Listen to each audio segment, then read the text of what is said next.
Hi everyone, welcome back to another video. Today the topic of discussion is marsupials and placentals. Mainly it's come in the difference and you guys have to know what's the difference between marsupial mammals and placental mammals. In the last video मैंने आप लोगों को reproductive modes बताए थे, oviparity, viviparity and ovoviviparity, और इससे ही related आज का जो topic है वो है marsupials and placental mammals.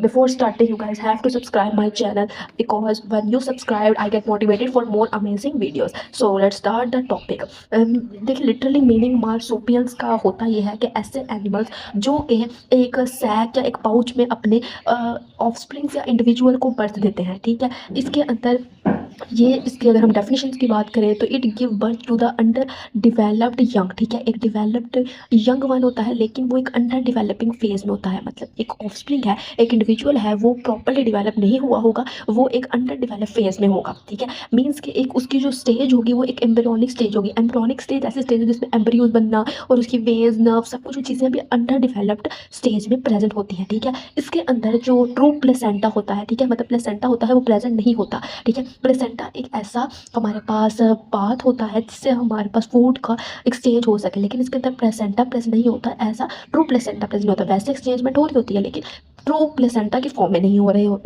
रही होती, ठीक है। इसमें जो यंग वन होता है वो क्रॉल करता है पाउच, ठीक है, और कंटिन्यू करता है development attach to the nipples. जो यंग वन होता है वो डेवलपमेंट अंडर द पाउच करता है और उस पाउच में वो grown up in the size हो जाता है, जिसकी वजह से वो पाउच से क्रॉल हो जाता है इनसाइड और आउटसाइड, वो पाउच के आ जा सकता है, ठीक है। नेक्स्ट हम बात करते हैं प्लेसेंटल मैमल्स क्या होते हैं।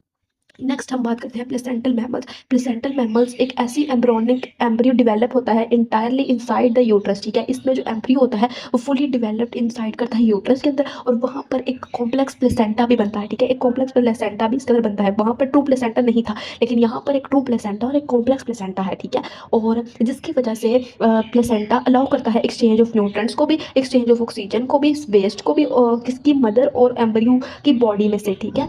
मीन्स के कितना डिवेलप होगा ऑफस्प्रिंग और मदर में, और जिसकी वजह से वो न्यूट्रिएंट्स का एक्सचेंज, ऑक्सीजन का एक्सचेंज और वेस्ट का एक्सचेंज कर सकता है। जो इसका यंग वन है वहाँ पर यहाँ पर यंग वन मार्सुपियल्स के अंदर अंडर डेवलप्ड था, लेकिन इसका जो यंग वन है ये फुली और मोर डेवलप्ड होगा, ठीक है, और ये एडवांस मोर डेवलप्ड स्टेज में होगा। मतलब इसका यंग वन पूरा प्रॉपर्ली डेवलप्ड होकर बाहर आएगा और वो अपनी बाकी की डेवलपमेंट जैसे हाइट में बढ़ना और बाकी ग्रोथ, फिंगर्स का, एज का, वो सब कुछ बाहर होगा, ठीक है। लेकिन इसका fully complete under developed young one होता है और वो हमारे पास पाउच में होता है और वो आगे डेवलपमेंट करता है।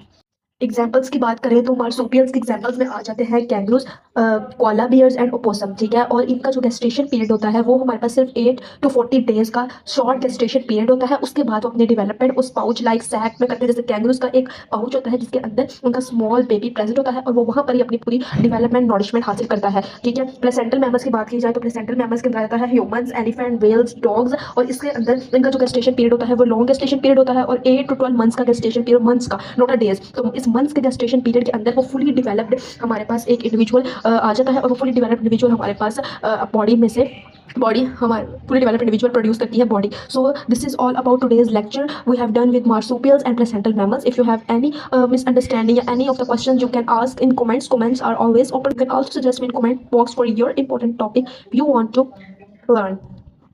Subscribe Learn Pro for more videos. Goodbye.